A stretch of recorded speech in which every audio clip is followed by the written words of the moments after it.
Okay, today is Numbers 22. This one is always a favorite because it has talking donkeys. All that to be said, if you're anything like me, everything that comes out of this book is true.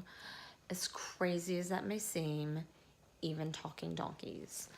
But we are talking about the God that created the universe, that put on the flesh of Jesus Christ to dwell among us, and that already knows the end of the story that is yet to come. So if he needs a donkey to talk to get his message across, then by golly, he is one that can make a donkey talk. All that to be said, there is my personal commentary. Here we go with Numbers 22. Then the sons of Israel journeyed and camped in the plains of Moab beyond the Jordan opposite Jericho.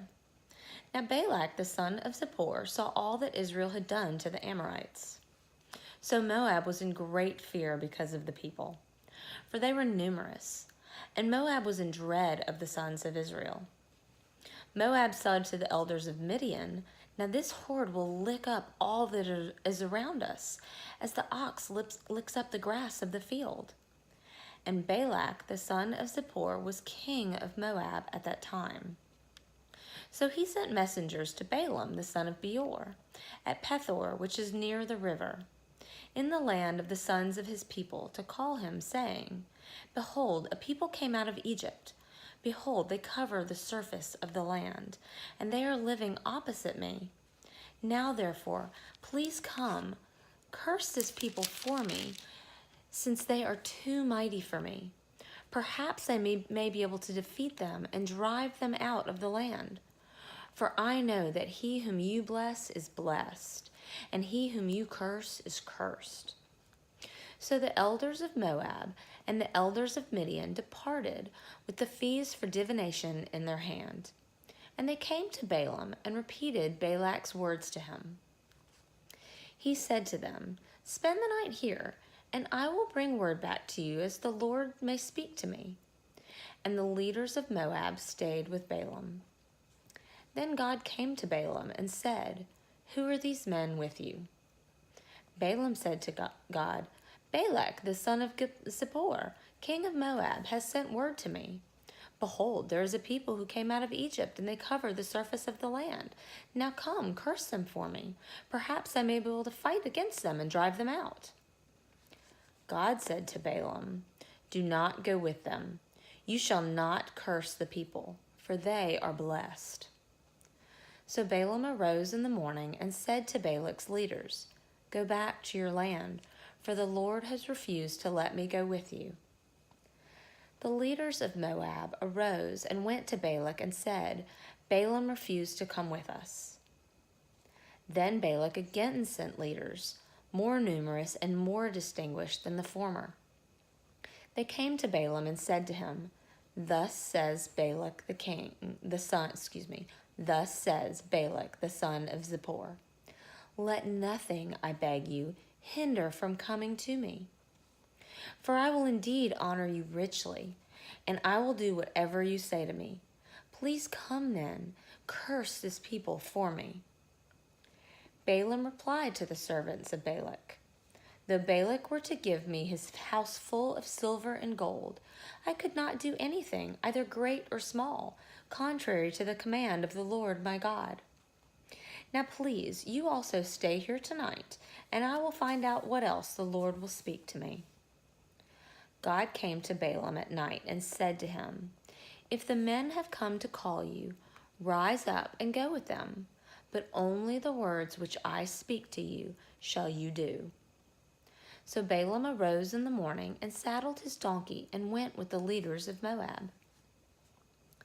But God was angry because he was going, and the angel of the Lord took his stand in the way as an adversary against him. Now he was riding on his donkey, and his two servants were with him.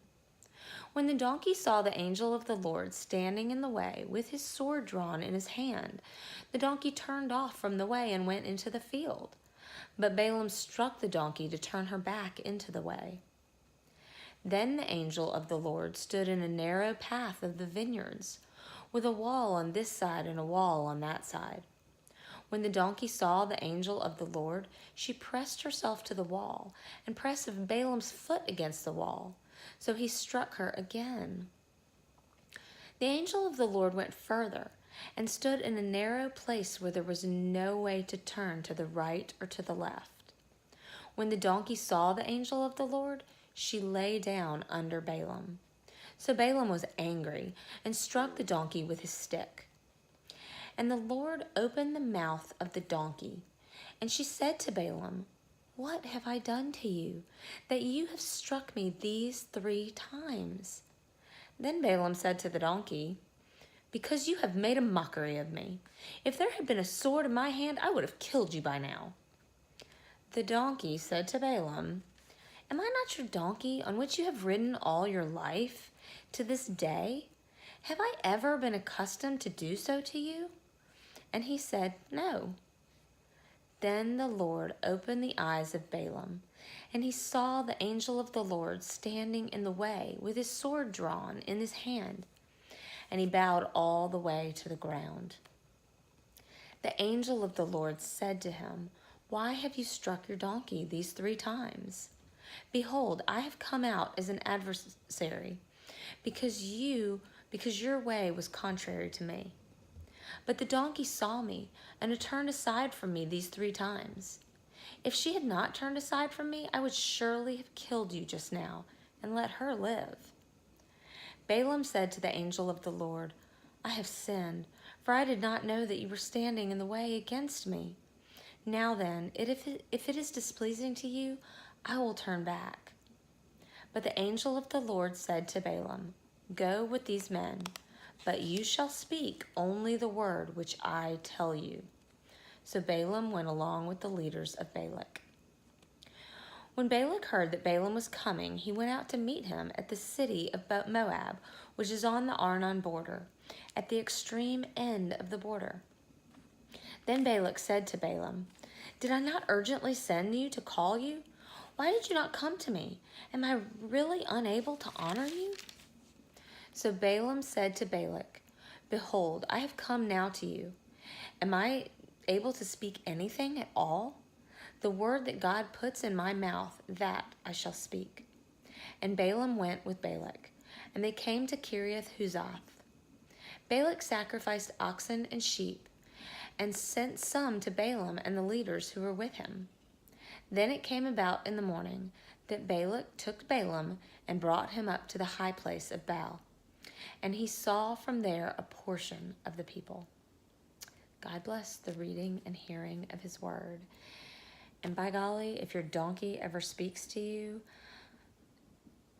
it is obviously from the Lord. Amen.